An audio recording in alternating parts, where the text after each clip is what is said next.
Hi friends, welcome to Kayu's tasty food friends. வாங்க நம்ம சுவையான முட்டை குழம்பு செய்கிறது எப்படின்னு பார்க்கலாம்.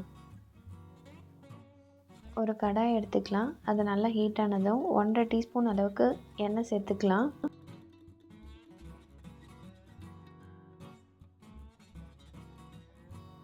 எண்ணெய் நல்லா சூடேறினதும் 2 பெரிய வெங்காயம் பொடியாக நறுக்கினதை சேர்த்துக்கலாம்.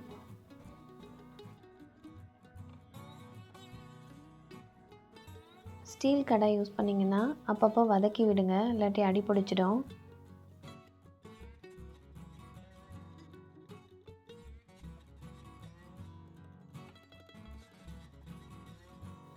நல்லா வதங்கி வந்ததும் 3/4 டீஸ்பூன் அளவுக்கு இஞ்சி பூண்டு பேஸ்ட்டு சேர்த்துக்கலாம்.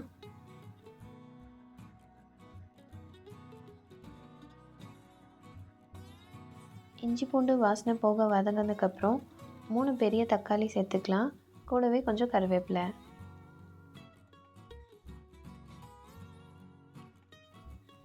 தக்காளி நல்லா தண்ணி விட்டு வதங்கிறதுக்காக 1 டீஸ்பூன் போல் உப்பு சேர்த்துக்கலாம்.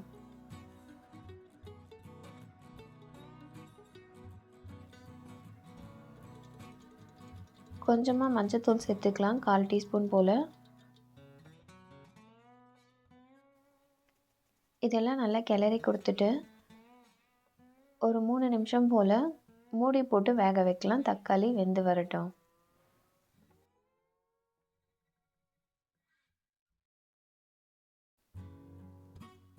இந்த தக்காளி வெந்து வர டைமில் நமக்கு தேவையான பேஸ்ட்டை ரெடி பண்ணிக்கலாம். அதுக்கு தேவையான பொருட்கள், இந்த அளவுக்கு தேங்காய் இருந்தால் போதும், நிறைய வேண்டாம். 2 முந்திரி போதும். நிறைய முந்திரி போட்டால் குழம்பு பேஸ்ட்டு மாதிரி ஆகிடும். கொஞ்சமாக சோம்பு, ஒரு துண்டு பட்டை, ஒரு லவங்கம் சேர்த்துக்கலாம். இதெல்லாம் ஒரு மிக்ஸி ஜாரில் ஆட் பண்ணி பேஸ்ட்டு போல் அரைச்சி எடுத்து வச்சுக்கலாம்.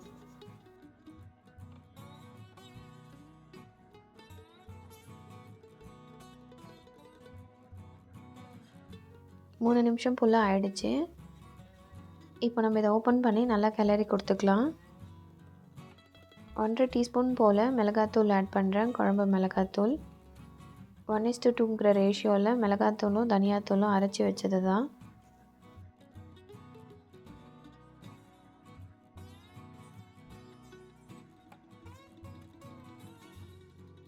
மிளகாத்தூள் வாசனை போக வதங்கட்டோன்ட்டு கொஞ்சம் நேரம் மூடி போட்டு வைங்க. ஒரு 2 நிமிஷத்துக்கு அப்புறம் திரும்ப கிளறி கொடுங்க.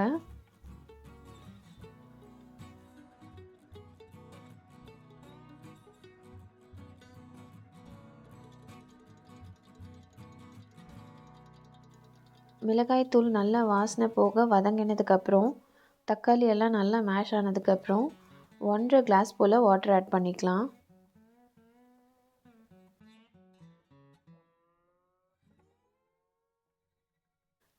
இதை கலக்கி கொடுத்துட்டு கொதி வர வரைக்கும் க்ளோஸ் பண்ணி வைக்கலாம்.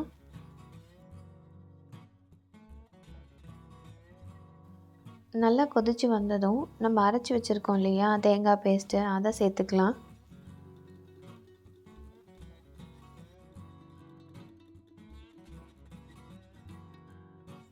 தேங்காய் பேஸ்ட்டு சேர்த்ததுக்கப்புறம் நல்லா கிளறி கொடுத்துட்டு லிட்டு போட்டு க்ளோஸ் பண்ணி வைப்போம்.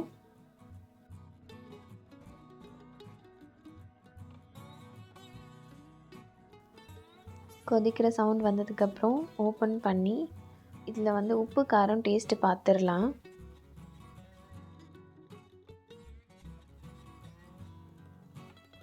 உப்போ காரமோ குறைவாக இருந்துச்சுன்னா இந்த டைமில் ஆட் பண்ணிக்கலாம். உப்பு எனக்கு கரெக்டாக இருந்ததுனால நான் எதுவும் சேர்த்துக்கல. இன்கேஸ் உங்களுக்கு கம்மியாக இருந்துச்சுன்னா இப்போ ஆட் பண்ணிக்கோங்க. காரம் கம்மியாக இருந்துச்சுன்னா மிளகு தூள் சேர்த்துக்கோங்க, மிளகாய் தூள் வேண்டாம். குழம்போட கன்சிஸ்டன்சி பார்த்துட்டு தண்ணி தேவைப்பட்டுச்சுன்னா ஆட் பண்ணிக்கோங்க, இல்லைன்னா வேண்டாம். எல்லாம் நல்லா கொதித்து வரும்போது ஒரு முட்டையாக சேர்த்துக்கலாம் தனித்தனியாக. ஒன்று மேலே ஒன்று ஆட் பண்ண வேண்டாம். இதை நல்லா மூடி போட்டு 3 நிமிஷம் போல் சிம்மில் வைப்போம். 3 நிமிஷத்துக்கு அப்புறம் கேஸ் ஆஃப் பண்ணிடலாம். அதில் இருக்கிற ஹீட்லேயே எக்கு நல்லா வெந்து வரும்.